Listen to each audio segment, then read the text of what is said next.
And joining us from our New York studio to talk about the media portrayal and what the mainstream media stands to gain from a one-sided version of things is filmmaker and blogger at newsdissector.org, who dissects all of this for his job, Danny Schechter. Thanks for being here, Danny. So first of all, do you, yes or no, do you think that the mainstream media has been too one-sided in its coverage of Syria?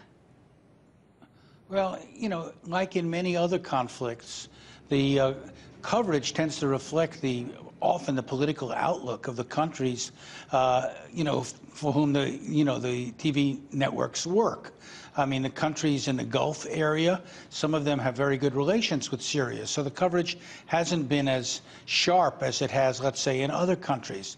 And the question of armed groups is not, you know, definite on one side or the other. There have been some armed groups there. There are reports of headquarters of the Ba'ath Party being burned down and the like. So, you know, that gives credence to certain Syrian claims. But in the absence of having journalists there from around the world to investigate all of this, to look into it, the assumption is that the Syrian government is lying, which it may well be. Mm-hmm. But what does a station, let's say like a network like CNN, stand to gain when it has a reporter file a story from, say, Lebanon, reporting on these alleged atrocities committed by Bashar al-Assad happening in Syria? Why? I don't think they necessarily have anything directly to gain, but you know, the coverage of these conflicts has been so poor in many, many countries, you know, that you have to kind of not rely on just TV images. You have to also look at social media. You have to read press accounts, and in some cases, press reports differ from country to country about the very same incident. So the Israeli press, in some cases, has been better at covering some of this than some of the Arab press. You wouldn't think so, but apparently it is, according to an Arab media watch group and other people who are analyzing all of this. So I think you just have to be suspicious and not jump to conclusions, because a lot of what you're watching is really in the process of happening. We don't really have a lot of perspective and context on it yet. Do you think, just yes or no, the U.S. mainstream media has jumped to conclusions with Syria? Well, I mean, I think it's jumped to conclusions everywhere. Mm-hmm. Whether it has with Syria or not is hard to assess, because a lot of reporters are not in there. Right. You know, so they're relaying secondhand reports, rumors, tips, you know, and then they revise it accordingly. So many died. No, it was only so many. Mm-hmm. So, you know, a lot of the first reports have to be really questioned. Mm-hmm. What about Al Jazeera? What about Al Jazeera in the case of Libya, for example? Do you think the channel has been too one-sided, supporting the revolution? Some analysts have alleged that. Well, a lot of people feel that way, in part because, you know, at the very beginning of the conflict, an Al Jazeera cameraman who's from Qatar, was shot and killed by Libyan forces. And this had a big reaction emotionally in Doha, the capital of Qatar, a big funeral for him. He was very well known. And so the Qatar government had joined the NATO forces. Whether that was, you know, the reason or not remains to be seen, but they seem to have a closer relationship, or have had in the past, with us, you know, with Bashir in Syria. So they don't seem to be as critical. On the other hand, the Syrians have not let Al Jazeera correspondents in. Mm-hmm. So their own media policy may be working against them. But do you think then that that Al Jazeera's coverage of Libya is influenced by Qatar's support of the rebels?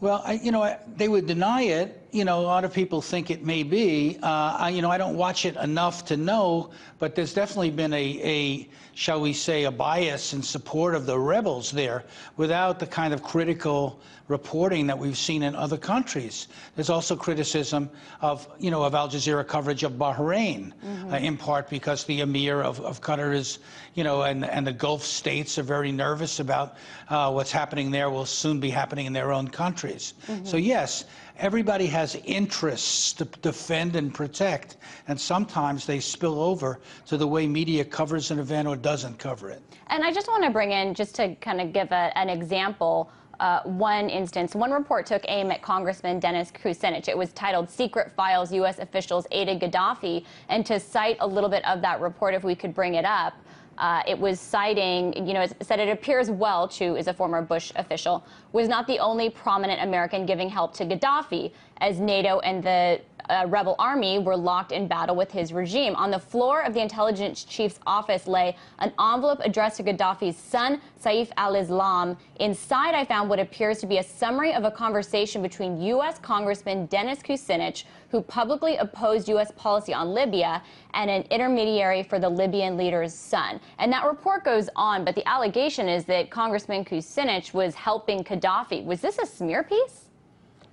Well, I think a copy of a report of Kucinich's views on the conflict, which were very critical of President Obama for going in without congressional support into Libya and for acting in ways that were perceived as unconstitutional, not just by Kucinich, but by Republicans as well.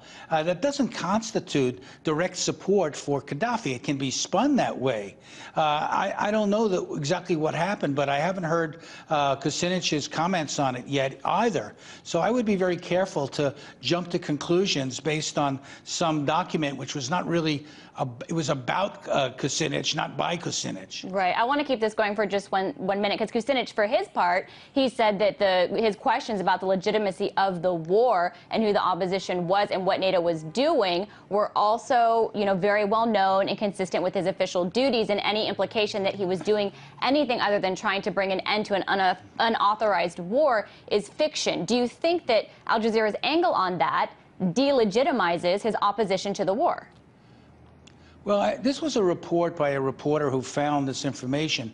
The report of it that I saw, which wasn't the actual report, was that they were kind of still looking into it. I mean, it didn't seem as if they had a definitive view on it.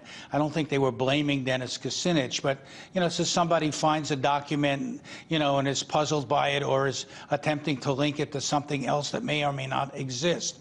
There were many people who tried to advise Gaddafi, including the South Africans, to negotiate, not to take the hard line that he took. There were many people who felt he was being counterproductive and was actually encouraging this conflict to get even worse. So there were people who might have talked to him, not with the goal of supporting him, but with the goal of trying to bring this war to a close. Do you think, though, that with Al Jazeera's owners being the Emir of Qatar, that ties into framing the story of Kucinich that way? I don't. The reason I don't is I've been to Qatar, I've been to Doha, I've been to Al Jazeera headquarters, I've spoken to people there about that. I mean, maybe they were telling me a story, but they say no, they have editorial autonomy and their whole credibility rests on it. Their critics would say, however, they're being manipulated by the government.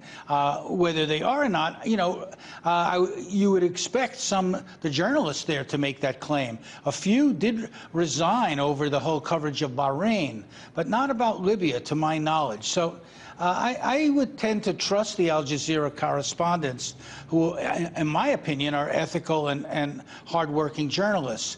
But the question of whether the government uses influence is the same question raised about every country. Does Russia tell Russia Today what to say? Does Murdoch tell Fox News what to say? I mean, obviously owners do influence coverage. That's clear. But did they influence this particular story? We don't know.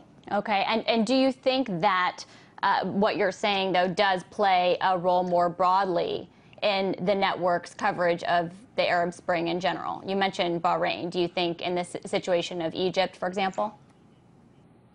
Well, the Saudis, for example, in the Gulf, and Qatar and the UAE have all attempted to downplay what's happening in Bahrain. I think they have legitimate fears that something similar could happen in their own country. They're not democratic countries. They're run by royal families.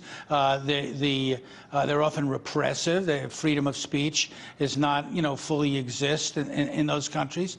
But it's a balancing act, I think. And I think before you, assume that because a country doesn't want change, therefore it's manipulating the media, I think you have to prove that. I don't think you can just assert it. Mm-hmm. Do you think that there's anywhere to get objective information on any of the events we've seen unfold in the Arab Spring in any of these countries?